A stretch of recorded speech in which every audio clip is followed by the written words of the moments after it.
Hello and welcome back to capitalize. आज की video में हम देखेंगे कि आप जितने ज़्यादा इंडिकेटर्स यूज़ करते हैं उतने ज़्यादा कंफ्यूज क्यों होते हैं और उतने ज़्यादा आप लॉसेस क्यों करते हैं। While indicators are meant to help you, जितने ज़्यादा आप इंडिकेटर्स लगाते हो that should suppose to help you make money not lose money. आपको इंडिकेटर्स क्यों नहीं यूज़ करने चाहिए, और अगर इंडिकेटर्स नहीं यूज़ करना चाहिए तो कौन सी ऐसी स्ट्रैटेजी है जो आपको यूज़ करनी चाहिए जो आपको फॉर श्योर यहाँ पे प्रॉफिटेबल ट्रेडर बना के देगी। अब आपको क्या करना है, पहली बात तो मैं आपको इंडिकेटर्स फेल क्यों होते हैं वो मैं आपको बताती हूँ। ये बीटीसी का चार्ट है 15 मिनट्स का, और मैंने यहाँ पे एक इंडिकेटर लगा रखा है जो बहुत ही वाइडली यूज्ड है जिसे कहते हैं McD.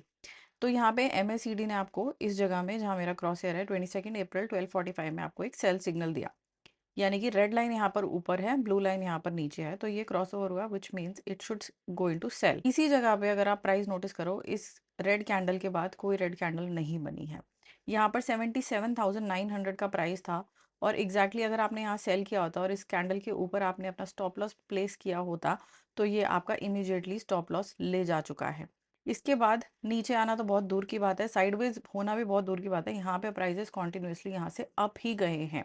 So this is clearly telling you that you should not rely on this indicator. अगर आप बॉलिंजर बैंड को देखते हो, यहाँ पे एक इंडिकेटर और लगा हुआ है which is called Bollinger band. अगर बॉलिंजर बैंड का लॉजिक ये है कि अगर अपर एंड पे प्राइस आते हैं, अपर चैनल पे प्राइस आते हैं तो वहां से सेलिंग आनी चाहिए, और लोअर रेंज पे अगर आता है प्राइस तो वहां से बाइंग आनी चाहिए। अब बात करते हैं कि यहाँ पर जब आपको सेलिंग का एक इंडिकेशन मिला है, यहाँ पर आपकी एक रेड कैंडल बनी है 78,100, उसके बाद सिर्फ एक ही रेड कैंडल बनी है 77,900 which means not even 200 points properly. इसके बाद यहाँ पर अगर ये इस तरीके से इसने यहाँ पे आपको, ये वाला जो मेरा पॉइंट है 23 अप्रैल का, यहाँ पर इसने आपको लोअर एंड पे एक पैटर्न बना कर दिया है, एनगल्फिंग पैटर्न भी इसे कहते हैं, और आपके बॉलिंजर पे भी बना हुआ है, और एमएसीडी भी इस जगह पे कॉन्ट्रैक्ट हो रहा है, थोड़ा थोड़ा ग्रीन सिग्नल देने की कोशिश कर रहा है। अगर आप यहाँ पर बाय करते हो, अगेन आपका यहाँ पे स्टॉप लॉस हिट होता है। This is the real reason I am telling you कि आपको इंडिकेटर्स पे बिल्कुल रिलाई नहीं करना है, क्योंकि इंडिकेटर्स आर लैगिंग। इंडिकेटर्स बाद में रिएक्ट करते हैं, प्राइस पहले फॉर्म होता है। इसका क्या मतलब है, जो भी इंडिकेटर है, फॉर एग्जांपल एमएसीडी है, ईएमएज हैं, या फिर अगर आप बॉलिंजर बैंड को ही ले लो, तो ये हैं, ये प्राइस की मूवमेंट से डिराइव हो रही हैं ये वैल्यूज। अगर यहाँ पर बॉलिंजर बैंड की अगर आप सेटिंग्स को देखोगे या ईएमए की सेटिंग को देखोगे, तो ईएमए की जो ये सेटिंग है विच मीन्स कि इसका लेंथ 9 है, तो ये पिछले 9 कैंडल्स का मूविंग एवरेज है। तो जब तक वो 9 कैंडल्स फॉर्म नहीं होंगी ये कैसे बताएगा। तो आपकी कैंडल पहले फॉर्म हो रही है, एवरेज बाद में कैलकुलेट हो रहा है, विच मीन्स दैट ये लैग करते हैं आपको बताने में, और जब तक ये आपको बताते हैं तब तक प्राइस का मूवमेंट काफ़ी ज़्यादा निकल चुका होता है। इसलिए आपको इंडिकेटर्स यूज़ नहीं करने हैं। फर्स्ट ऑफ ऑल अपने चार्ट्स को बिल्कुल क्लीन रखना है।